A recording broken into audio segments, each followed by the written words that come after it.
What happens when you reach enlightenment? The Buddha's answer. Chapter 1. What awakening truly feels like.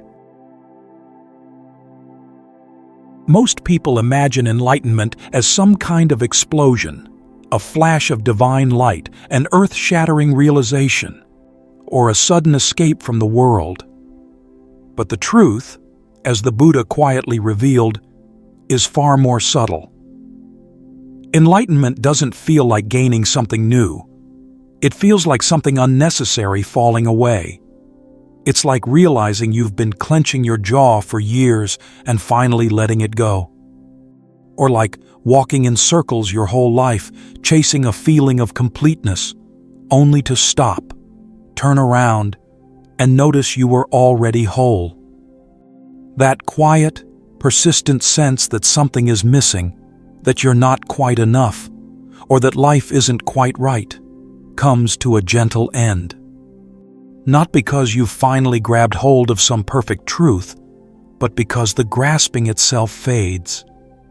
It's like discovering you've been wearing sunglasses indoors, casting shadows on everything, and then simply taking them off. In Buddhism, this shift isn't abstract or vague. It has clear signs, though they're surprisingly ordinary. First, the mind no longer clings to knowledge. You don't suddenly know all the answers. In fact, you no longer need answers. Thoughts come and go, but they don't bind you.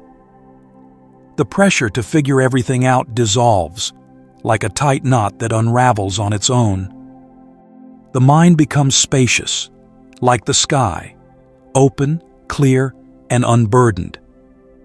Second, the idea of a separate self begins to fade.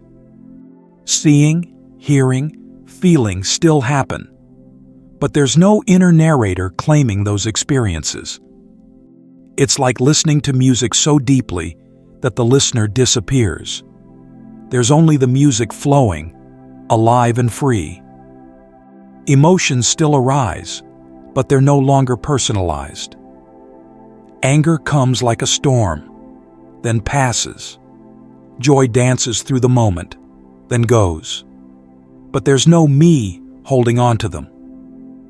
They're like wind passing through an open field, real, vivid, but not possessed. This is not detachment. It's intimacy without control. Pain still exists. Bodies still ache, injuries still hurt. But the mental story that turns pain into suffering is gone. There's no why me or this shouldn't be happening. There's just pain, pure and simple, like a ripple on a quiet pond. And when it's no longer resisted, even pain softens. So what, then, is nirvana? And how is it different from enlightenment? In simple terms, enlightenment is the awakening, a direct insight into reality as it is, the falling away of illusion. But nirvana is what remains when all the fires of craving, hatred, and ignorance have been fully extinguished. Enlightenment is like waking up. Nirvana is the peace that follows. You might say that enlightenment is the door opening, and nirvana is stepping through. Enlightenment ends confusion. Nirvana ends suffering. One is the clear seeing, the other is the freedom that comes from it.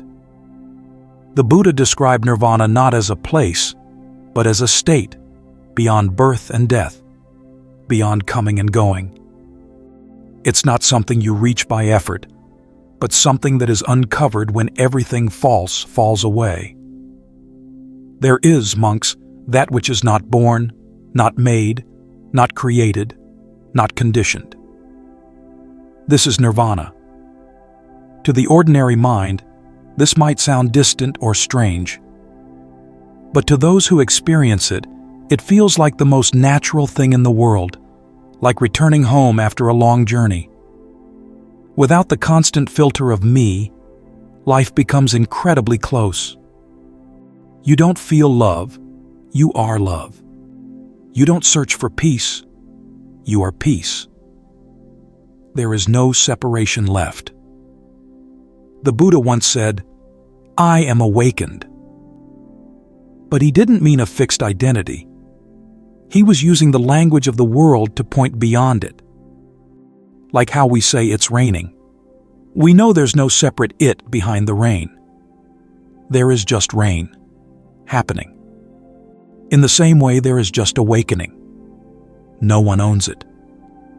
And that's the quiet miracle. When no one is left to be enlightened, nirvana simply is. Nothing added, nothing missing.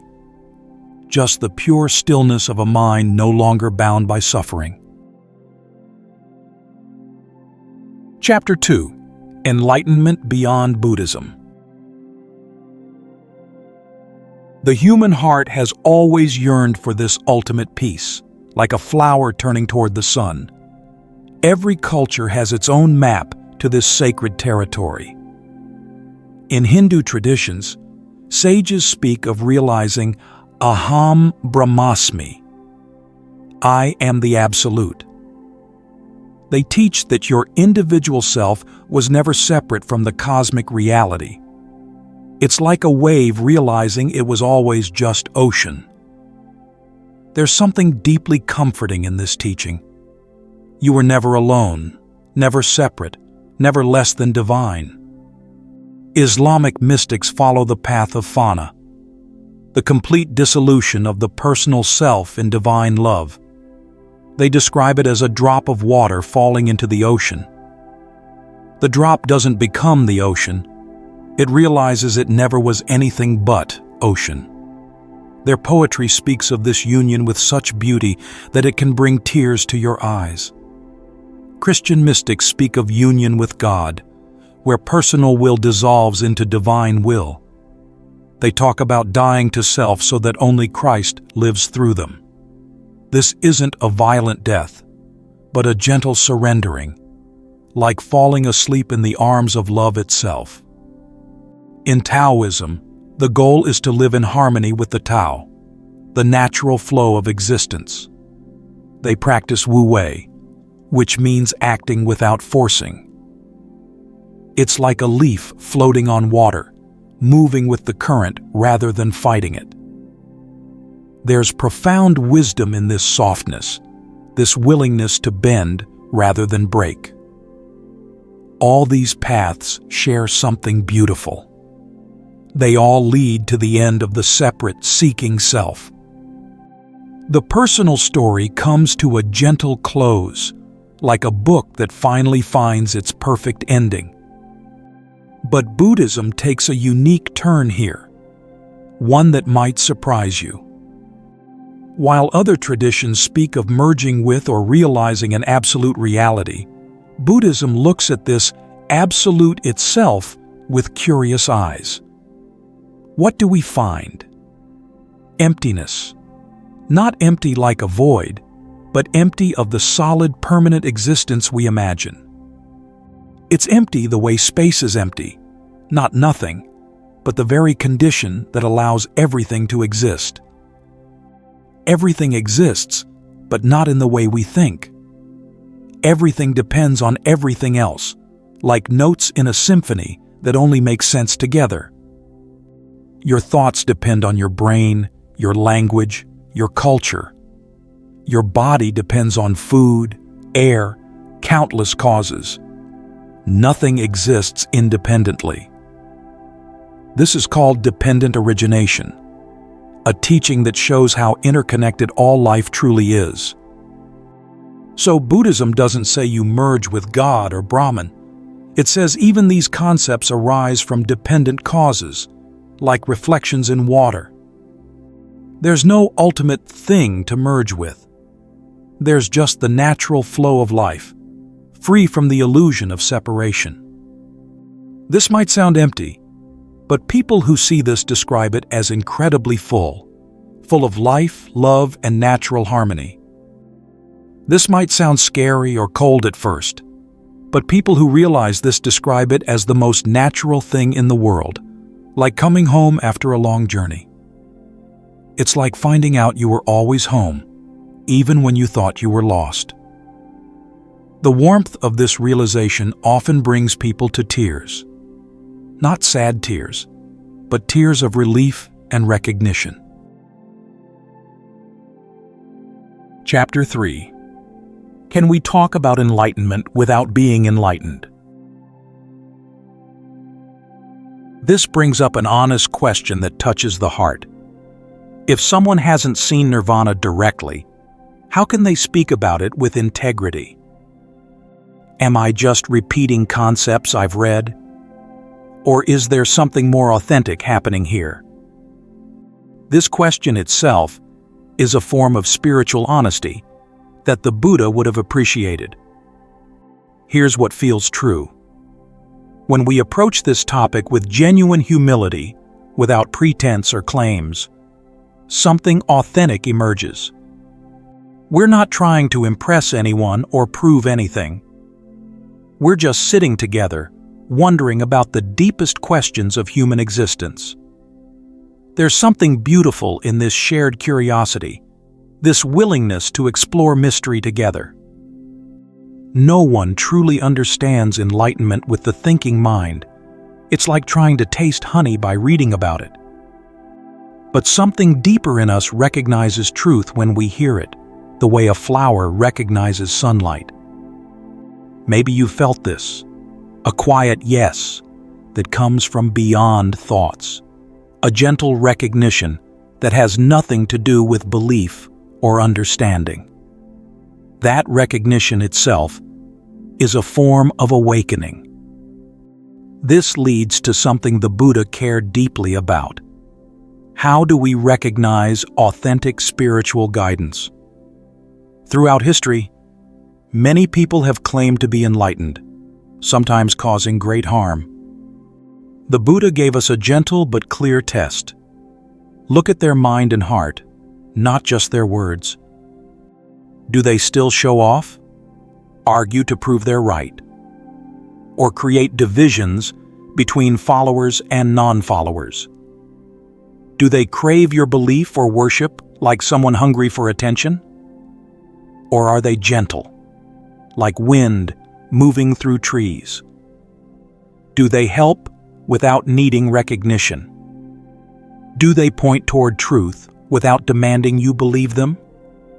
Do they seem free from the need to be special or important?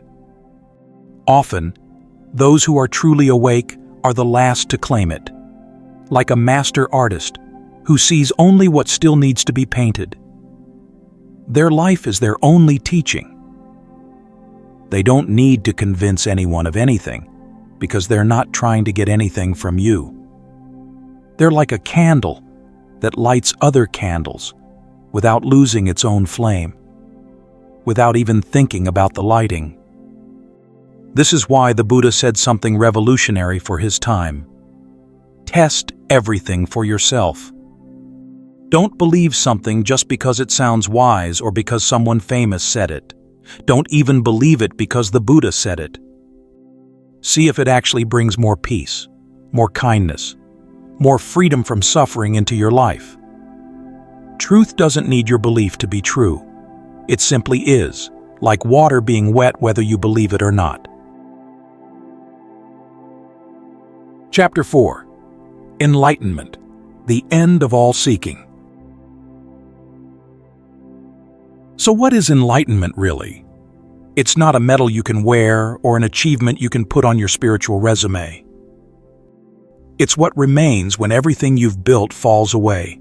Your beliefs about yourself, your fears, your hopes, even your spiritual identity. It's like an old house where you finally remove all the unnecessary walls and discover the space was always beautiful and open. People often ask, is enlightenment permanent? This question comes from our habit of thinking in terms of time and duration. But nirvana isn't something that happens in time like other experiences. It's not a state that begins and might end. It's the recognition of what was always already here, before time began. Like recognizing the sky that was always there behind the clouds. Carl Jung said something that touches this mystery. One does not become enlightened by imagining figures of light, but by making the darkness conscious. Real awakening doesn't come from heavenly visions or spiritual highs. It comes from honestly facing everything we've been avoiding: our pain, our fear, our ordinary human struggles. There's profound healing in this willingness to be with what is. Jiddu Krishnamurti pointed to this when he said, "Truth is a pathless land." There's no guaranteed method, no step-by-step program to enlightenment. There's only the clear seeing of what's actually happening right where you are. Every moment offers this possibility of clear seeing, like windows opening in a house you thought was dark. This might sound discouraging if you're hoping for a spiritual map to follow, but this is actually the most hopeful thing possible. You don't need to get anywhere. You don't need to become anyone special. You just need to stop running from where you are, stop fighting what you find here. It's like discovering that the treasure you've been seeking was buried in your own backyard all along. The Buddha compared our usual state to someone who's been given a precious jewel, but keeps it hidden in their pocket while begging for money. The jewel was always there, more valuable than anything they could beg for. We just forgot to look. Sometimes we spend our whole lives searching for what we already are. Like looking everywhere for glasses that are sitting on top of our head. When there's no one left to be enlightened, nothing left to attain, nirvana is naturally present. It's not somewhere else. It's not something you achieve after years of practice. It's the peace that comes when you stop fighting what is, like a river that finds the sea not by struggling, but by following its natural course. This is why enlightenment is called a homecoming. Not to a new place, but to the reality you never actually left. You thought you were lost, but you were always home. You thought you were broken, but you were always whole. You thought you needed to become something, but you were always enough. This recognition often comes with such tenderness, such relief, that people weep with gratitude. The Buddha's answer to what happens when you reach enlightenment is both simple and profound. Nothing happens, and everything changes. Nothing happens because there was never anywhere to go. You were always already there. Everything changes because you stop believing you need to go anywhere, and this belief was the source of all your restlessness. Enlightenment is not a destination marked on some spiritual map. It's a dissolution, gentle as morning mist disappearing in sunlight. It's the profound peace that comes when you stop running, stop fighting, and see that the cage you were trying to escape was never locked. The door was always open. You just had to stop pushing against it to notice it swinging freely in the breeze. This understanding isn't just for monks sitting in caves or mystics lost in meditation. It's for anyone who's tired of the endless seeking, the constant feeling that something's missing from their life. That very exhaustion, that spiritual tiredness, can be the doorway to peace. Sometimes we have to get completely lost before we're willing to stop walking and discover we're already home. The spiritual path isn't about becoming someone special or achieving something extraordinary. It's about seeing through the illusion that you were ever anything other than what you are right now. And what you are, beneath all the stories and fears and hopes, is the very awareness in which all experience arises and passes away. This awareness is like space itself, vast, accommodating, never disturbed by what moves through it. This awareness needs nothing, lacks nothing, and is never troubled by what comes and goes within it. It's always been here, patient as the earth, waiting for you to recognize it. Not as something you have like a possession, but as what you are, what you've always been, even in your moments of deepest confusion or pain. Coming home to this is the gentlest thing in the world.